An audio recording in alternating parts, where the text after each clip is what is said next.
На 20 януари Българската православна църква отбелязва паметта на свети патриарх Евтимий Търновски. Патриарх Евтимий Търновски е една от големите български личности на средновековието. Забележителен духовен водач на народа ни в драматичното време на политическо разделение на българската държава и османско нашествие.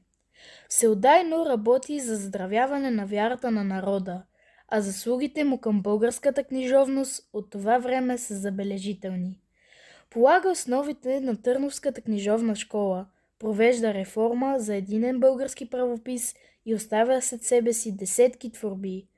По време на обсадата на Търново от османците през 1393 година вдъхва сили за защитниците на града.